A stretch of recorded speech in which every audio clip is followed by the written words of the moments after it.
할렐루야! 좋으신 우리 하나님을 찬양합니다.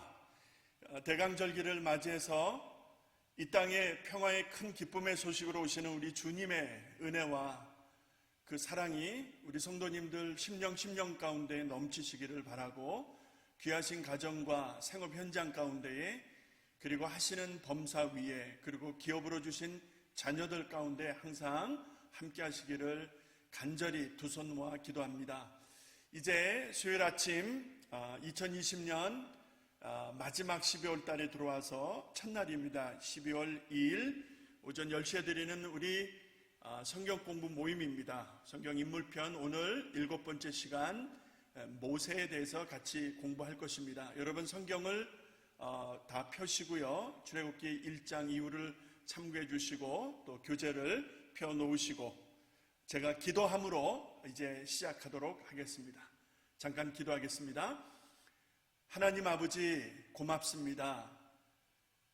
요한복음 3장 16절의 말씀처럼 우리를 사랑하시되 그 끝까지 사랑하시는 하나님의 사랑으로 마침내 이 땅에 하나님의 어린 양으로 오신 우리 주님을 찬양하옵고, 이제 대강절기를 통하여 그날의 의미를 다시 한번 마음에 새기며 그 기쁜 날을 준비하게 하시는 우리 하나님, 이 땅의 교회들을 축복하시고 성도들을 축복하시고 성도들의 가정과 기업을 축복하시기를 원합니다.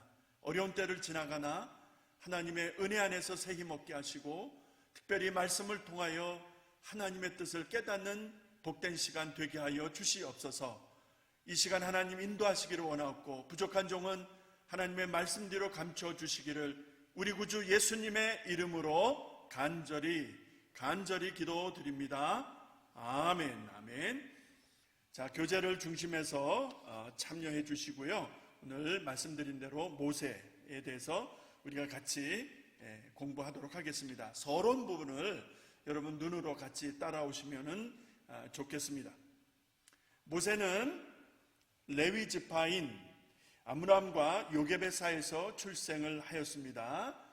출애굽기 2장 1절 이후를 참고하시면 되겠습니다. 이때는 역사적으로 애굽 왕 바로가 점점 강성해지는 히브리인들을 보고 두려워했던 까닭에 저들을 말살할 목적으로 그런 저희를 가지고 히브리인들이 이제 아이를 낳을 때 남자아이를 낳게 되면은 하수에 던져 죽게 하라고 하는 왕명이 떨어진 그런 살벌한 때였다는 것을 알 수 있습니다.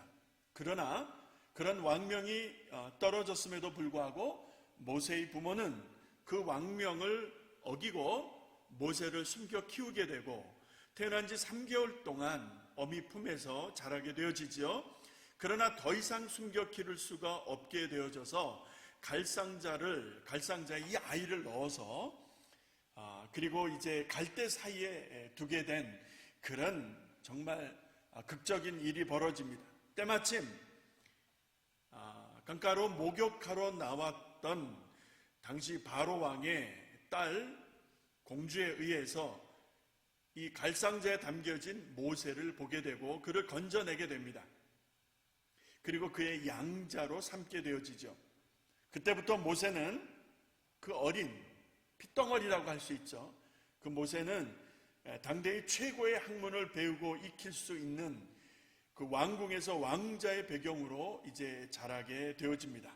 그가 훗날 바로의 그 억압을 받던 하나님의 백성 히브리 민족의 출애굽을 이루는 출애굽의 역사를 이끌어가는 그런 인물로 성장하게 되어지고 하나님이 약속하신 그 땅으로 나아가기 위해서 광야 40년의 세월을 그 민족을 이끌었던 민족의 지도자가 되는 것을 우리가 알 수 있지요. 그래서 모세의 생애는 대략적으로 세 등분해서 나눠 볼 수가 있습니다. 그 첫 등분은 궁중에서의 왕자로 성장했던 그런 시기가 있었고, 또 두 번째는 광야로 도망쳐 이제 목동으로 살았던 그런 어떤 인생의 실패자의 모습, 도망자의 모습, 살인하고 도망했던 그런 인생의 어떤 그 실패자의 모습에서 모세를 볼 수가 있고, 그리고 이제 마지막 세 번째 단계에서는 출애굽과 광야 생활, 이스라엘 백성들을 이끌었던 지도자의 삶에서 모세의 모습을 우리가 찾아볼 수 있다는 것입니다. 자, 이런 기본적인 이해를 가지고 우리가 본론의 첫 번째 질문으로 들어가겠습니다. 자, 모세가 태어난 지 3개월 만에 더 이상 키울 수가 없게 되니까 갈상지에 담아서 버리게 되는 그런 상황이 벌어집니다. 그 이유는 무엇인가?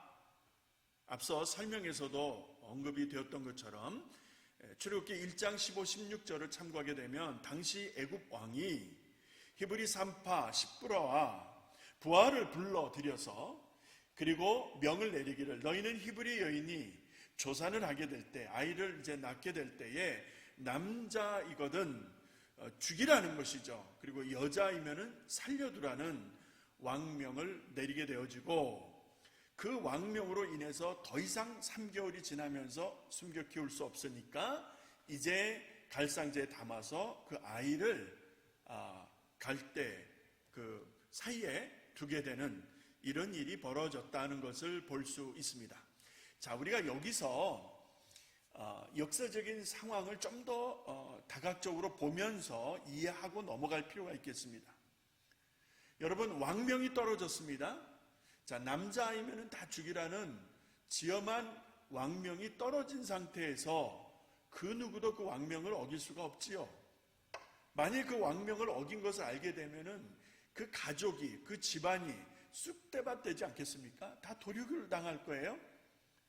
그러니까 생사에 얼마나 위험한 그런 상황이었습니까?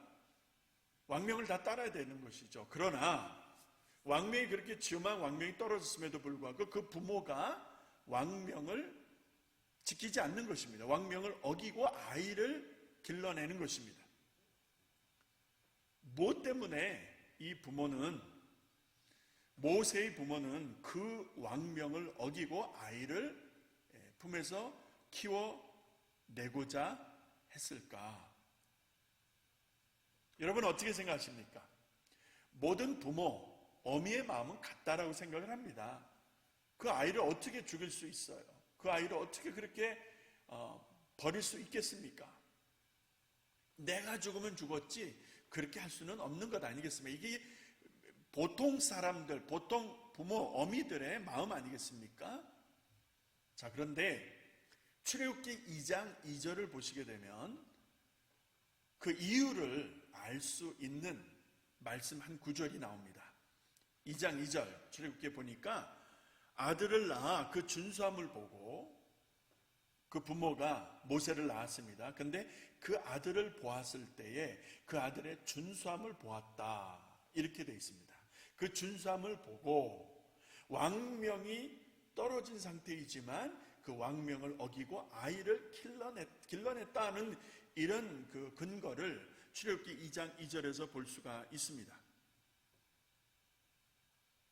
아이의 준수함을 보고 아이가 인물이 좋아서, 그 아이가 특별하게 보여서 이런 어떤 겉모습을 본 그런 부모의 판단이다, 이렇게 말하기는 어렵죠. 문맥상, 그리고 그 부모의 그런 어떤 그 배경을 우리가 좀 더 살펴보면, 자, 그 아이를 얻었을 때, 모세라고 하는 아들을 얻었을 때 그 부모가 직감적으로 알 수 있었던 거예요. 이 아이는 평범한 아이가 아니다라는 것이죠. 이 아이는 하나님의 특별한 뜻이 있다는 것을 부모가 말로는 설명할 수는 없어도 감정으로, 느낌으로, 직감으로 느낄 수 있지 않았겠는가. 그래서 왕명을 어겨가면서까지 이 아이를 키워내려고 했던 그런 결단과 그런 모습을 성경이 보여주고 있는 것을 보면 한마디로 이렇게 생각할 수가 있겠죠. 아무리 상황이 어려웠어도, 아무리 상황이 위험했어도 하나님을 믿고 하나님 앞에 믿음을 가졌던 이 부모의 그 중심에서 이 아이의 특별함을, 하나님의 어떤 섭리가 있는 것을 보고 판단하지 않았겠는가, 우리가 유추해 볼 수가 있다는 것이죠. 그러니까 3개월 이상 이 아이를 길러낸 부모의 마음속에는 하나님이 어떤 분인가, 하나님을 얼마나 신뢰하고 하나님을 두려워했던가, 그들의 믿음과 영성을 느껴볼 수가 있다는 것이죠. 그러니까 바로의 왕명보다 하나님의 뜻을 먼저 고려하고 하나님의 어떤 말씀 따라 사려고 노력했던 사람들이다라는 부분까지 우리가 짐작해 볼 수가 있다는 것입니다. 자, 이제 두 번째로 넘어가기 전에 하나만 더 우리가 생각해 보겠습니다. 왕명이 떨어질 때 남자면은 다 죽이고 여자이면 살려두라고 이렇게 말을 하고 그 왕명이 떨어진 그 배경을 보면서, 여러분, 예수님이 베들레헴에서 태어나실 때, 그리스도이신 예수께서 태어나셨을 때 동방에서 별을 보고 박사들이 온 것이죠. 그 박사들이 뭐라고 이야기합니까? 그 박사들의 증언을 보게 되면 그 박사들이 헤롯 왕 앞에서 하는 말이 있습니다. 유대인의 왕으로 나신 이가 어디 있습니까?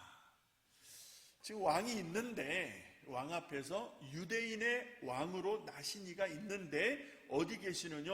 우리가 동방에서 그의 별을 보고 그에게 경배하러 왔습니다 라고 하는 부분이 있습니다. 자, 이쯤 되니까 헤롯과 예루살렘이 소동했다, 뒤집어졌다는 것이죠. 난리가 난 것입니다. 자, 박사들을 속이는 마음을 가지고 나도 경배할 테니 경배하고 나한테도 좀 알려달라, 왕이 이런 제안을 하죠. 그러나 천사에 의해서 그렇게 말하는 것이 거짓이고 돌아가면 죽임을 당할 수 있으니까 다른 길로 인도하시는 하나님의 천사들의 모습을 보실 수 있지 않습니까? 자, 동방의 박사들에게 속은 줄 알았던 헤롯 왕이 어찌 됩니까? 2살, 고쯤을 계산해서 2살, 고 또래, 고 아래의 아이들을 다 죽여버리도록 명을 내려서 아이들이 도륙을 당합니다. 자, 남자이면은 죽여라, 여자이면은 살려두라 라는 애굽 왕의 모습에서 2살 남짓 된 남자아이들을 다 죽이라는 헤롯 왕의 모습에서, 여러분, 사단의 강력한 역사를 볼 수 있지 않습니까?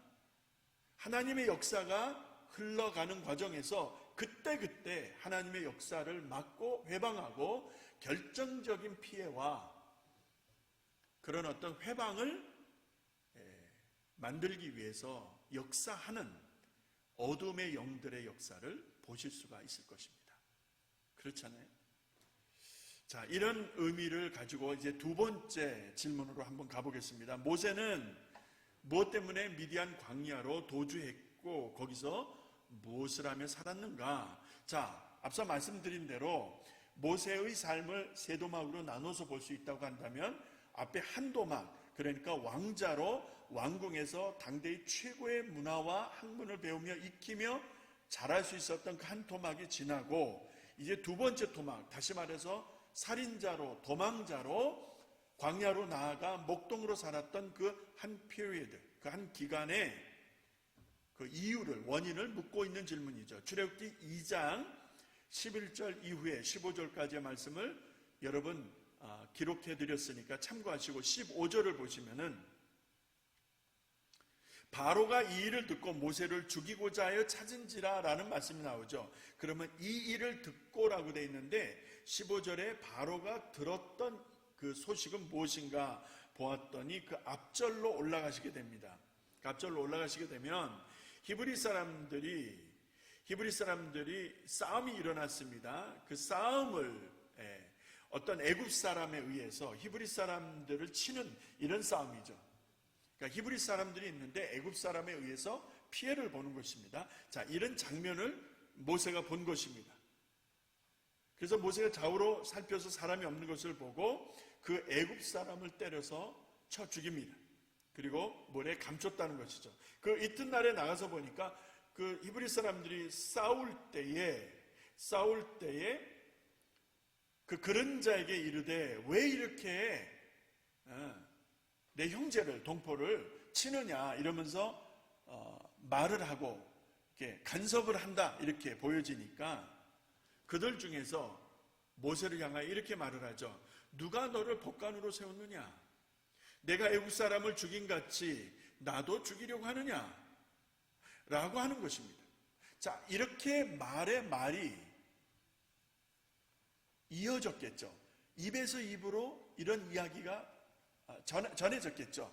자, 결국에는 바로의 귀에까지 들어가게 되고 바로가 이 소식을 듣고 모세를 찾아 죽이고자 했던 이 소식이 전해지자 모세가 바로 이제 그 낯을, 왕의 낯을 피하여 미디안 땅으로 도망 나가는 모습입니다. 그리고 운물 곁에 앉아 있는 이런 모세의 모습을 출애굽기 2장 15절에서 말씀하고 있습니다.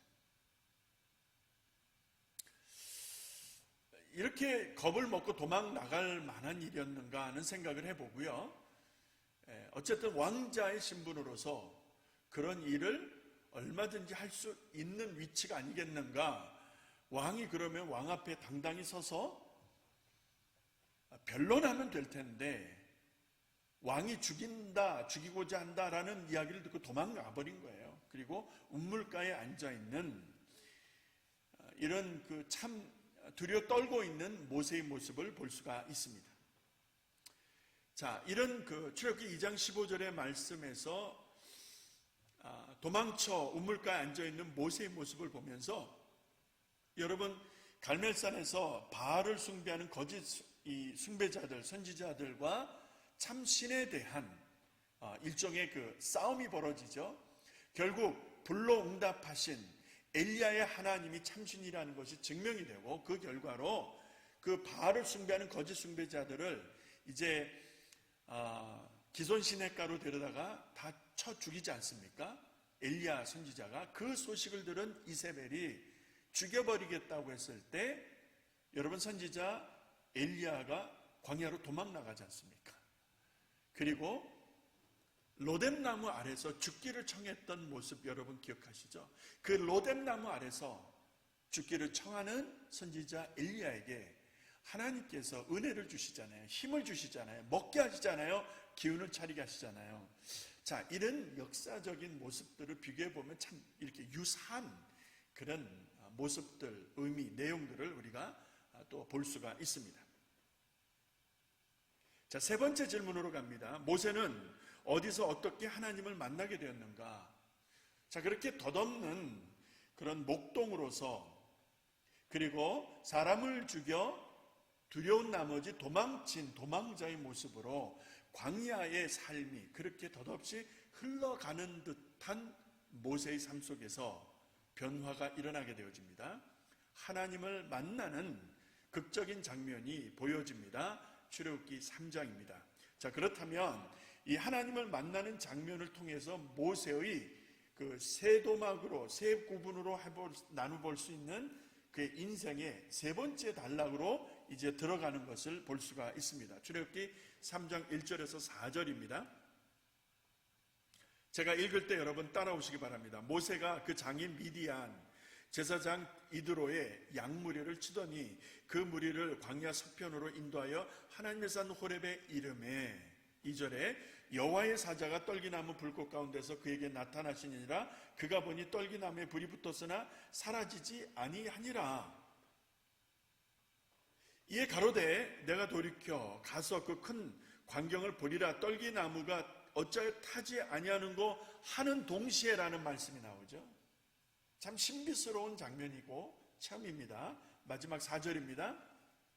자, 여호와께서 그가 보려고 돌이켜 오는 것을 보신지라 하나님이 이때 말씀을 하시죠. 떨기나무 가운데서 그를 불러 가라사대 모세야 모세야 하시며 그가 가로되 내가 여기 있나이다 라고 답변하는 장면이 연출되어집니다.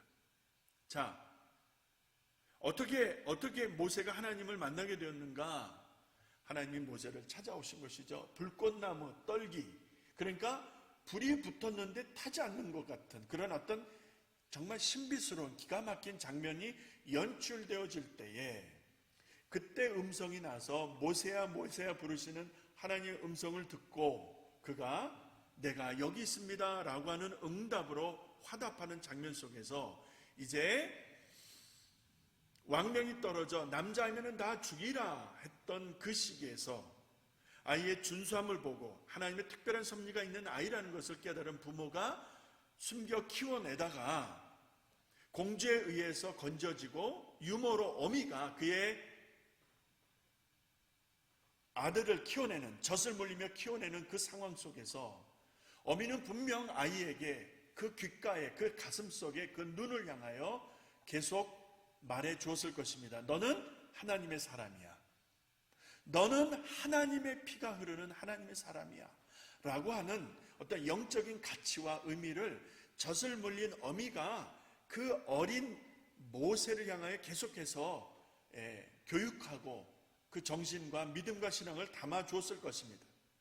그러나 사람을 죽인 이유로 왕의 미움을 사고 그것이 두려워서 도망친 살인자, 도망자의 참 덧없는 광야 40년이 지나가는 듯해서 모세는 드디어 하나님을 경험하게 되어집니다. 어디서 어떻게? 여러분, 하나님이 찾아오시는 것 아니겠습니까? 모세가 하나님을 찾아간 것이 아니라, 인생들이 하나님을 찾아간 것이 아니라 하나님이 인생들을 찾아오시는 것이죠. 갈릴리 호변에서 그물을 깃고 고기 잡는 일에 종사했던 어부 출신들의 그들의 삶 속에 호변을, 그 해변을 걸으시던 우리 주님이 나를 따라오너라 내가 너희로 사람을 낚는 어부가 되게 하리라 말씀하신 것을 우리가 생각해 본다면, 여러분, 떨기나무 불꽃이 붙었는데 타지 않는 그 신비스러운 그런 장면이 연출되고 있는데, 그곳에서 하나님이 마침내 드디어 모세를 만나 주시는 것입니다. 이 얼마나 역사적인 상황입니까?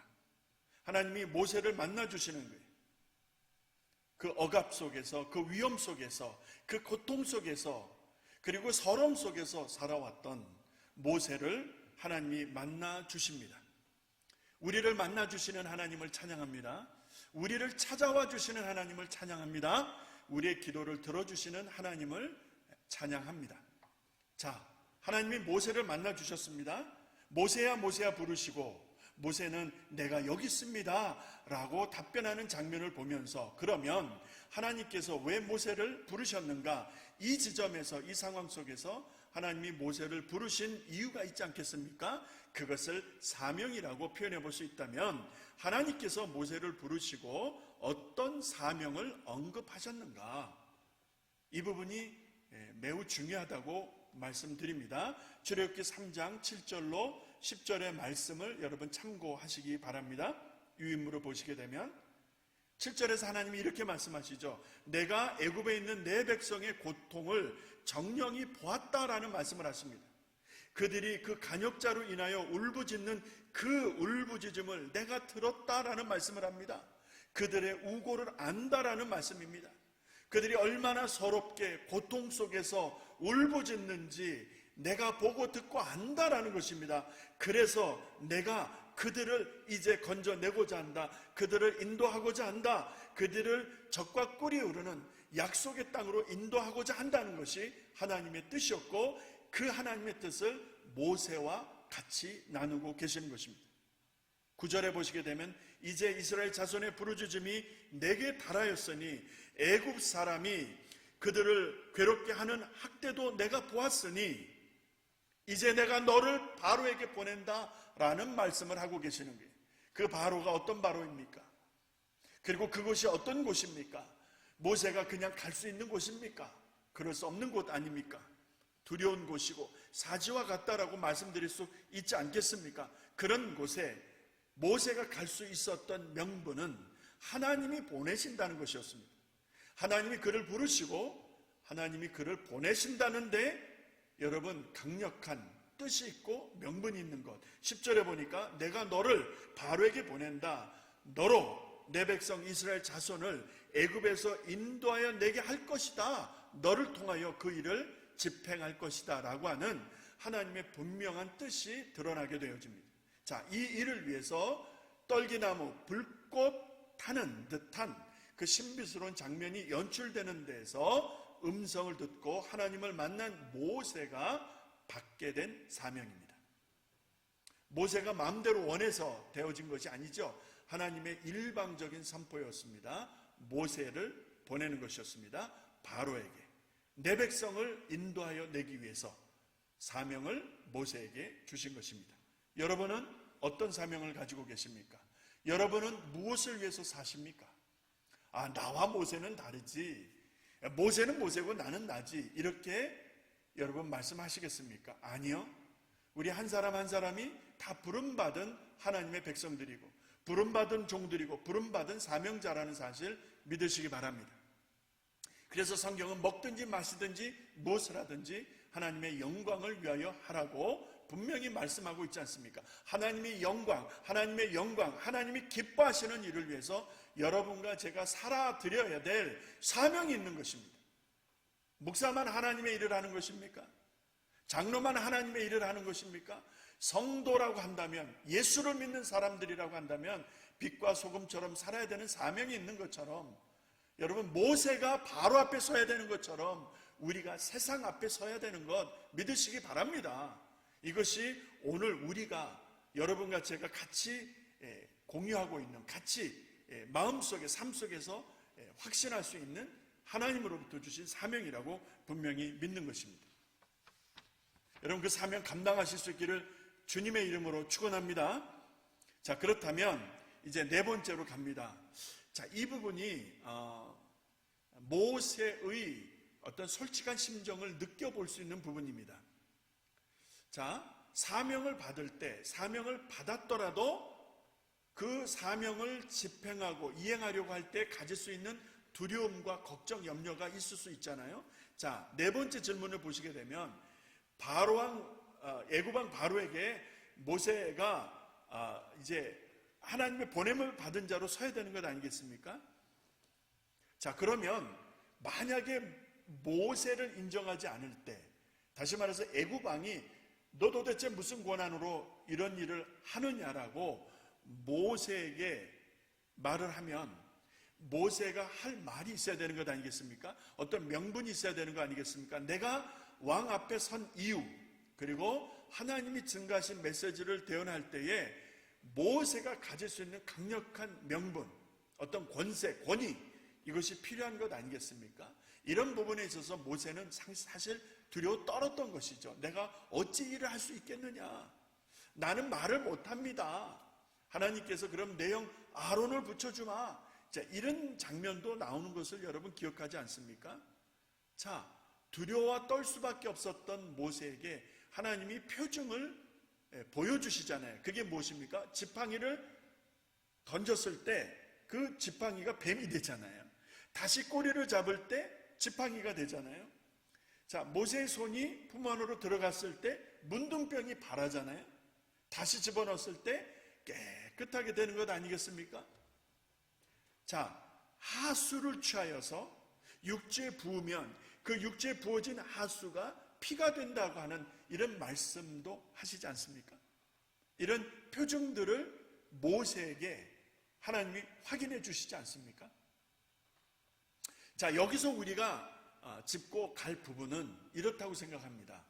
우리가 사명자로 섰을 때, 우리가 부름받은 자로 섰을 때 옛날 모세나 지금 우리 한 사람 한 사람이나 다르지 않다라고 생각합니다. 두려울 수 있습니다. 걱정이 될 수 있습니다. 염려가 앞설 수 있습니다. 어찌 감당할 수 있을까? 저 사람이 반대하면, 이 일이 나를 힘들게 하면, 이런저런 환경적 어려움을 생각하면 여러분 두려울 수밖에 없습니다.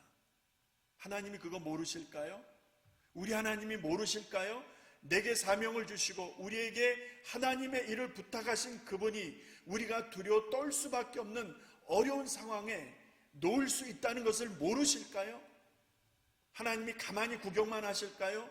우리에게 사명만 주고 일만 시키고 하나님 뒤에서 팔짱 끼고 구경만 하시는 그런 하나님이라고 여러분 혹시 생각하십니까?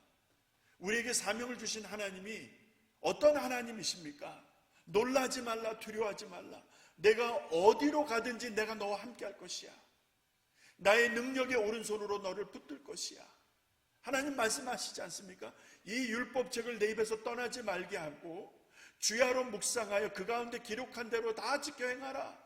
그리하면 내 길이 형통하게 될 것이다 라는 말씀 주시지 않습니까? 우리가 하나님의 말씀에 서 있으면, 내가 하나님 입장에 서 있으면, 하나님 중심에 서 있으면, 여러분, 어려움이 와도, 시련이 와도, 반대가 와도, 미움이 와도, 고통이 와도 여러분 이겨내게 하시는 거 믿으시기 바랍니다.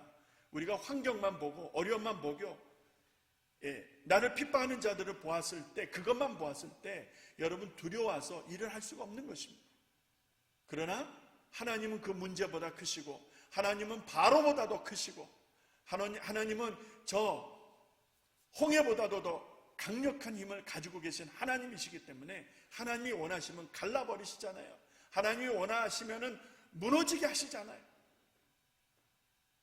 이러한 역사가 그 옛날 이스라엘 백성들이 경험했던 옛날 이야기로만 끝날 것이 아니라 오늘 우리 삶 속에서도 홍해는 갈라지게 하실 것이고, 여리고와 같은 강력한 견관성도 무너지게 할 것이고, 그래서 하나님 앞에 신실한 믿음을 지키고 계시면 됩니다. 그 중심에 서 계시면 됩니다. 그러면은 우리에게 주신 사명 감당하게 하실 줄로 믿습니다. 마지막 5번째입니다. 10가지 재앙이 이제 애굽 땅에 임하게 되죠. 하나님이 보낸 사자로서의 모세가 바로왕 앞에서 이적을 행할 때 마지막 10번째 재앙 기억하시죠? 그 10번째 재앙을 통해서 주시는 교훈이 무엇이며, 그 가운데서 이스라엘 백성들은 어떤 일을 경험하게 되는가, 이 부분이 대단히 중요합니다. 출애굽기 12장을 여러분 참고하시되 특별히 29, 30절을 보시게 되면, 밤중에 여호와 하나님께서 애굽 땅에서 모든 처음 난 것 곧 위에 앉은 바로의 장자로부터 옥에 갇힌 사람들의 장자에 이르기까지 생축에 처음 난 것들까지 다 모조리 첫 것들을 다 쳐버리십니다. 왕궁의 왕자까지, 그리고 옥에 갇힌 사람의 장자까지, 그리고 입은 생축에 동물들의 처음 난 것까지 첫 것들은 다 하나님이 쳐버리시는 이 장자의 재앙이 애굽 땅을 덮어버립니다. 그날 밤에 30절을 보시게 되면 모든 애굽 사람들이 일어나고 애굽에 큰 호곡이 일어났다. 전무후무한 통곡이 그 땅에 있지 않았겠습니까? 여러분 충분히 상상해 볼 수가 있는 것입니다. 자, 말씀해 보니까 출애굽기 12장 30절에 보니까 그 나라에 사망치 아니한 집이 하나도 없음이었더라 라는 말씀 잘 보시기 바랍니다. 이것이 하나님의 권세입니다. 하나님의 권능입니다. 하나님이 치시면은 다 죽는 거예요. 자, 이렇게 애굽 땅에 첫 것들이 다 죽임을 당하고 그 땅에 엄청난 통곡이 일어날 때에 이스라엘 백성들은, 고센 땅에 있었던 이스라엘 백성들은, 고센 땅에 있었던 이스라엘 백성들은 자, 무엇을 경험합니까? 그날 밤에 이스라엘 백성들에게 내려진 하나님의 말씀입니다. 출애굽기 12장 21절에서 25절입니다. 자, 우슬초 묶음을 통해서 양의 피를 적신다라는 거예요. 그리고 그 피를 자, 문 임방과 좌우 설주에 뿌리라는 것이고, 그리고 세 번째로 아침까지 자기 집 문 밖에 나가지 말 것을 하나님이 말씀하십니다. 그리고 그날 밤에 하나님께서 그 땅을 다 쓸어버리시는 것이죠. 첫 것을 다 심판하시는 것이죠. 그때에 이 양의 피가 좌우 문설주에 뿌려져 있는 그 집에는 하나님의 그 무서운 심판이 지나갔다는 거예요. 지나갔다. 그 집을 지나갔다. 이것을 유월절 패스오버라고 하는 의미로 표현되어집니다. 지나가는 거예요. 지나가는 거예요. 그냥 지나가는 거예요. 그 집안에 있는 사람들은 해함이 없는 거예요. 하나님의 심판에서 면하는 거예요. 왜요? 자, 문설주의 양의 피가 양의 피가 뿌려져 있는 것 때문에 지나가는 것이죠. 자, 이러한 역사가 고센 땅에 있는 이스라엘 백성들, 이 하나님의 백성들에게 경험되어질 때에 애굽 땅은 초토화되는 것이죠. 처음 것들은 다 죽임을 당하고 통곡이 그 땅에 울려 퍼지는 것을 여러분 한번 마음에 그려보시기 바랍니다. 엄청난 사건이죠. 영적인 교훈으로 들어갑니다. 영적인 교훈에서 문설주에 뿌려진 양의 피가 뭐냐는 거예요. 자, 그것 때문에 한쪽은 살 수 있었고 다른 쪽은 죽임을 당하는 거예요. 자, 살고 죽음의 기준이 문설주에 발려진 양의 피에 있었다는 것을 알 수가 있습니다. 그렇죠? 그 피가 발려진 집 안에 있는 사람들은 다 살았으니까 이것을 우리가 성경 전체에서 볼 때에 그 양의 피가 발려진 문설주에 발려진 집이 살았다는 것은 곧 십자가에서 우리 위하여 고난받으신 죽임을 당하신 예수 그리스도. 자, 그가 요단강가에 세례받으러 나오실 때 세례요한이 증언하기를 보라 우리의 죄를 세상 죄를 지고 가는 하나님의 어린 양이시다. 하나님의 어린 양이다. The Lamb of God. 하나님의 양, 하나님의 어린 양. 그가 십자가에서 죽으심으로 그의 피가 우리를 깨끗하게 하신다라고 하는 이 역사적 사건을 전체적으로 놓고 보았을 때 문설주에 뿌려진 양의 피는 예수 그리스도의 고난과 죽음과 그 보혈의 은혜를 의미한다라고 볼 수 있다는 것이죠. 그래서 히브리서 9장 11절에서 15절을 참고하시기를 바랍니다. 이 피가 우리를 살리는 거예요. 여러분과 저를 살리신 것은 예수의 피, 그 피공로, 예수님의 고난, 십자가, 그것으로 내가 살고 우리가 살았다는 거예요. 이스라엘 백성들이 살 수 있었던 것은 양의 피가 문설주에 발려져 있기 때문에 그랬지, 그들이 운이 좋아서, 그들이 운이 있어서 그날 밤 살 수 있었다, 그것이 아니잖아요. 이제 생활 적용 들어가고 마칩니다. 두 가지를 말씀드립니다. 살인자, 도망자라 할 수 있었던 모세가 광야로 도망쳐 갔고 그 광야에서 세월을 이렇게 덧없는 세월을 보내는 것처럼 보였습니다. 이제 그곳에서 떨기나무 불꽃 가운데서 하나님의 부르심을 받았던 모세, 앞서 말씀을 드렸습니다. 자, 그렇게 해서 하나님과 이제 만나게 되어지고 사명을 받게 된 모세를 생각해 볼 때에 오늘 나는 질문드립니다. 오늘 나는 언제 어디서 하나님을 만났던가 나의 사건으로 바꿔보자는 거예요. 여러분들, 이 성경 공부에 참여하는 여러분들 정직하게 한번 복습해 보시기 바랍니다. 리뷰해 보시기 바랍니다. 나는 언제 어디서 하나님을 만났던가. 몇 날, 며칠, 몇 시, 몇 분, 이런 거를 말씀드리는 것은 아니지만 내가 언제 어디서 하나님을 경험했던가, 하나님을 만났던가, 이 분명한 확신을 가지고 계셔야죠. 그거 없으면 여러분의 직분이, 여러분의 어떤 종교적인 공로가 무슨 의미가 있습니까? 내가 언제 어디서 하나님을 만났는지 정직하게 여러분 확인하시고 그날이 얼마나 내 인생에 있어서 큰 의미를 갖는지 여러분 감사하십시다. 두 번째 질문입니다. 궁중과 광야에서 훈련을 받던 모세가 백성을 마침내 인도하는 그런 민족의 인도자로 세워지게 되었습니다. 우리가 다 아는 바죠. 자, 그렇다면 오늘 나는 하나님께서 하나님이 쓰시는 일꾼으로 어떤 훈련을 받고 있는가, 어떤 훈련을 받았는가, 아니면 지금 받고 있는가, 앞으로 어떤 훈련을 받기를 원하는가, 나의 사건으로 보자는 거예요. 훈련 없이 군사가 될 수 있습니까? 여러분, 논산 훈련소에 들어가서 기본 훈련을 받고 자대 배치를 받지 않습니까? 그리고 자대 배치를 받아도 계속해서 훈련이 반복되지 않습니까? 여러분, 훈련이 없다면 군인으로서의 그 어떤 그 역할을 할 수가 없다라고 우리가 말씀할 수 있지 않습니까? 마찬가지로 그리스도인들이 훈련받지 않는다면 영적 군사로 하나님의 신령한 부르심을 받은 하나님의 군사로 우리가 살아가기 위해서는 훈련을 받아야 되는데 어떤 훈련을 받으셨습니까? 자, 이 성경 공부에 참여하고 있는 여러분, 자신한테 정직하게 물어보세요. 나는 어떤 훈련을 받고 있는가? 어떤 훈련을 받았는가? 얼마나 정직한 하나님 앞에서 영적 훈련을 받고 있었는가?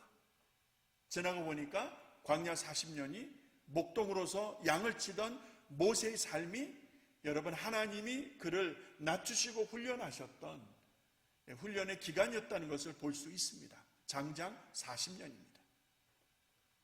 여러분과 제가 어떤 훈련을 받았느냐는 거예요. 그 훈련 없이 하나님의 사명, 하나님이 내게 맡기신 사명 감당할 수 없다는 것이지요.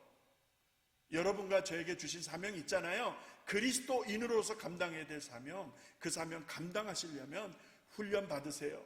어려운 일 속에서, 고난 속에서, 억울한 일 속에서, 섭섭한 일 속에서, 이런저런 삶의 고난의 현장 속에서 하나님 앞에서 신실한 믿음으로 겸손한 어떤 삶의 태도로 여러분 훈련의 과정을 통과해 가실 때 여러분 하나님 앞에 존귀한 자로 세움받게 될 줄로 믿습니다.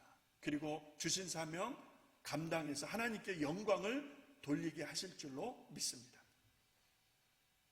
이제 말씀을 마쳤습니다. 여러분 12월 달이 시작되었는데요. 바쁜 한 달이고 코비드로 인해서 많이 힘들기도 하고 정상적인 교류나 관계나 이런 것들이 안 되고 있지만 그럼에도 불구하고 우리 마음까지 다 닫혀있으면 안 되겠죠. 주변을 살피셔서 어려운 이웃들, 힘들어하는 우리 형제들 있으면 위에서 기도해 주시고 작은 사랑들을 나누셔서 뜻깊은 이런 대강절기 또 큰 기쁨의 성탄절 우리가 맞이할 수 있기를 바랍니다. 감기로 인해서 아픈 분들이 있습니다. 감기 조심하시고요.